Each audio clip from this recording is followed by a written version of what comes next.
So you're a veteran,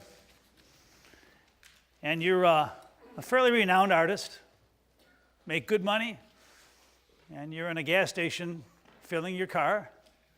You're wearing a hat that indicates you're a veteran, and some young buck comes up next to you and says, "Sir, I'd like to thank you for your service." And the 19-year-old hands the veteran $50. And the veteran goes, "I can't take this. I mean, I got plenty of money. You're 19 years old, and you probably need the money, and you're giving it to me. What am I supposed to say?" And he says, "Just say thanks." So you're an aging minister who goes to Sunrise. And of course, when I go to Sunrise, they line up the day before to get in. And so I get there, and my gosh, there had to be 14, 15 people there. Actually cracked double digits. And I walk in the room, and in the back row is a gentleman I have never seen there before. And I recognize him, and his name is Ron.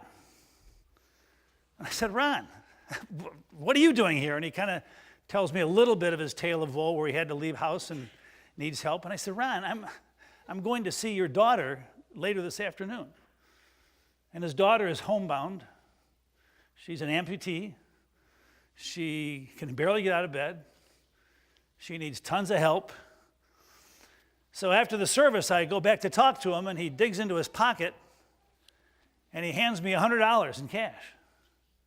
I said, "Ron, number one, you're here.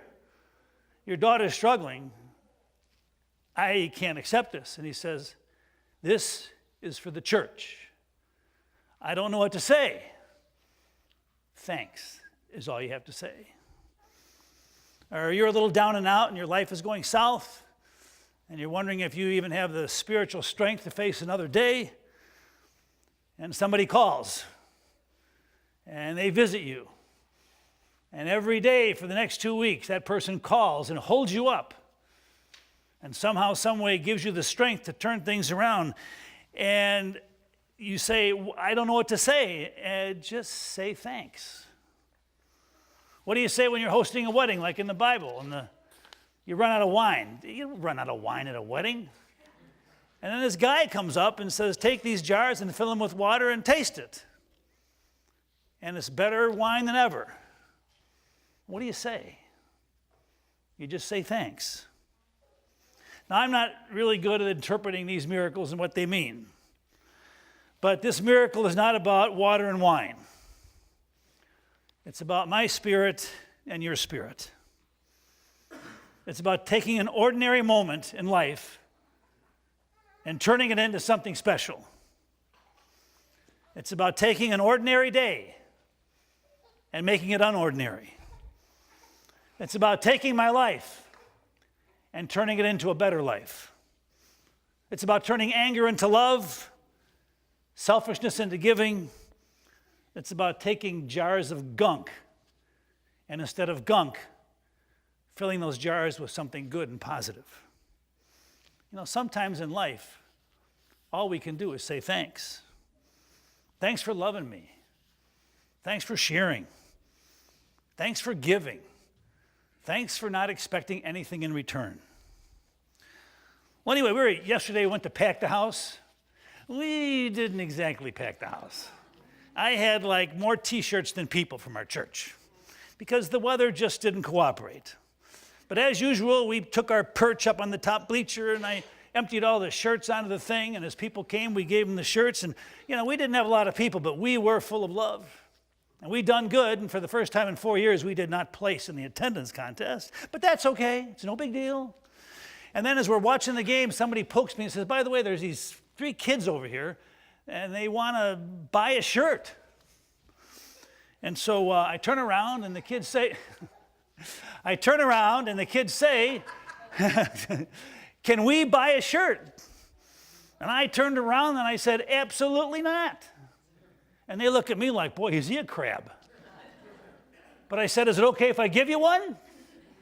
And they said, "But we're not Catholic." And I said, "What does that mean?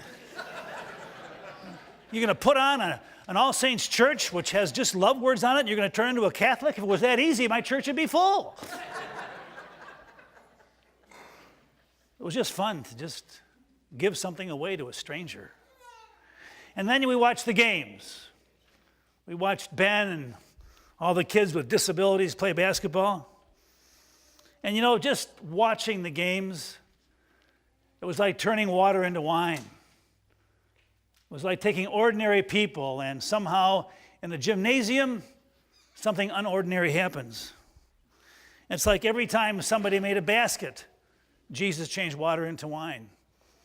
Even when one of the kids scored a basket for the other team, he got hugged by everybody. It was like changing water into wine. You see, it's like somehow you take an ordinary moment and you turn it into a miracle.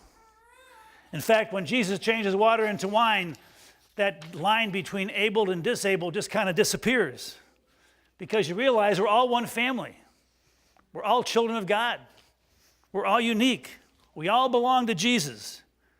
And speaking of ordinary moments, I'm getting to know our snowplow guy way too well the last 2 or 3 weeks. And unfortunately, I saw him twice this weekend. And of course, this morning early, he gets done and he comes in for coffee. And I handed him money for breakfast. And he says, Rev, you did this yesterday. I don't know what to say. And I said, well, how about saying thanks? And then I just want to thank you for making our parking lot safe and open. But then he just stood there. And I realized in looking at him, he's more than a snowplow guy. He, like everybody else, has a journey. And so I said, like, where do you live? And he told me. And I said, well, what did you do for a living? And he said he had to retire after having a bad accident. And so we were talking, and then he said, would you like, I took a picture of myself before my surgery. And I said, that might be too much information.